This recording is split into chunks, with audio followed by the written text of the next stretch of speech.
It finally leaked as we now have the full details on the Vikings' latest contract extension just days after signing Andrew Van Ginkel, as well as the implications it brings to the Vikings' newest rising defensive star and what it means for his future. We're going to be breaking down all that in this episode of Vikings Digest. But first, if you're a part of the 78% that's not yet subscribed, make sure to hit that subscribe button and the bell icon because we have a lot of great content coming up that you guys won't want to miss. And with that, let's hop straight into the first topic of the day, which is the Van Ginkel contract details revealed. So we know on Tuesday that Andrew Van Ginkel was extended to a contract extension. If you guys want to go and check out Kirk's video he did covering all that, make sure to go and check it out. But now we finally have the details of the contract revealed as per A to Z Sports.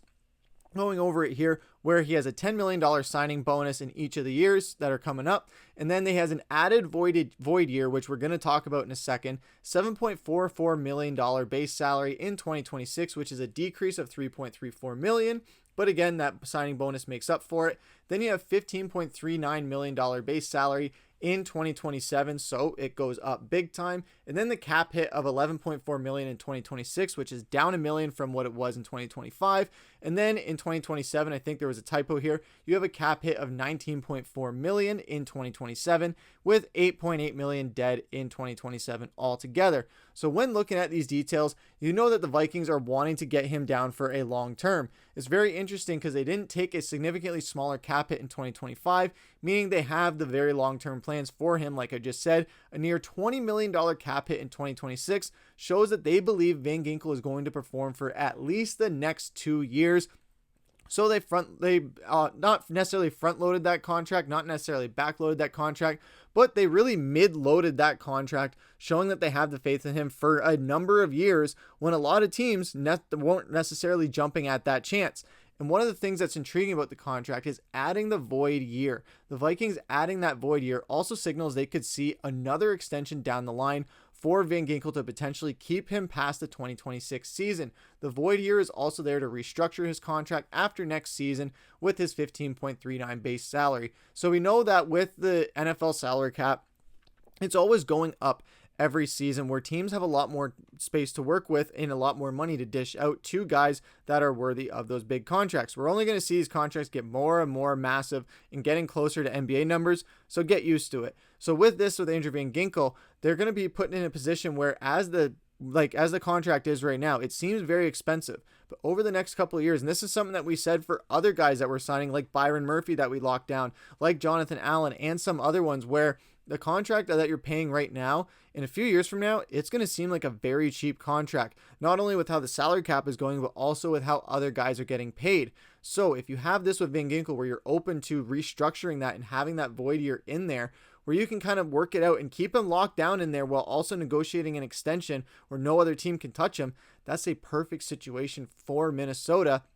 Is then you can try and lock him down for a few more years. They don't know what's going to happen in 2 to 3 years from now. Van Ginkel has had some injuries in the past, but he was an absolute monster last season, and especially with the development of Dallas Turner as well. They want to see how that works out and see how he is as not only just a stud playmaker in Van Ginkel, but also as a mentor for Dallas Turner and what he can bring for the next 2 seasons and potentially beyond for the Vikings. They want to just invest short-term initially as far as what they want to offer him on the contract term, but as far as the payment, they're definitely investing in him long-term in that sense by putting that massive pay at the end of that contract, or the middle end of that contract, I should say, where now you have a chance that he can continue to play that great and not have to pay too much more if you already have him under contract and can restructure it with the cap going up. So the Vikings can end up saving a lot of money here, when in a few years from now, it might not seem like it with the size of the contract they're going to give him, but when looking at what they're paying right now, it definitely will be a savings.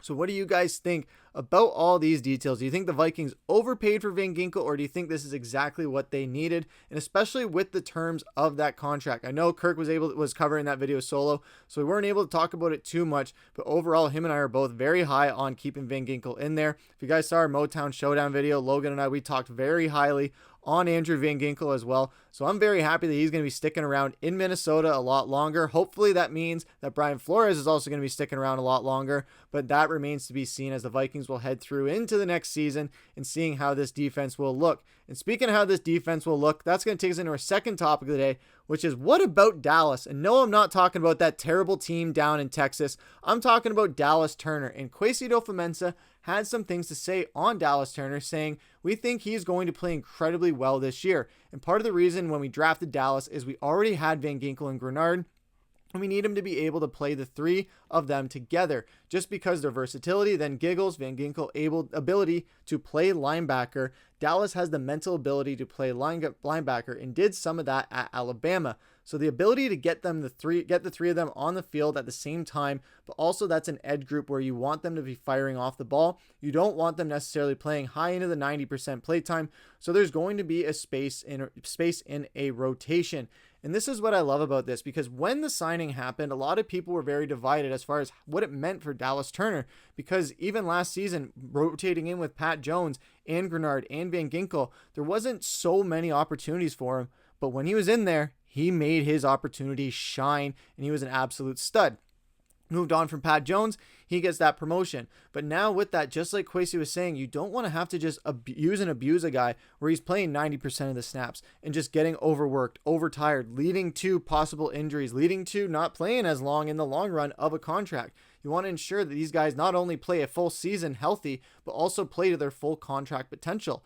That's what Minnesota's wanting to do here, and especially with Van Ginkel there, you still have Dallas Turner on a rookie contract, so you still have 3 more years there, potential of a 5th-year option because he's a first-round draft pick as well. So they have a lot more years with Dallas Turner to work with, and then you have Van Ginkel where they have a chance to extend him once that void year hits. So that's a big thing for Minnesota here, where they might be able to hit a home run for this.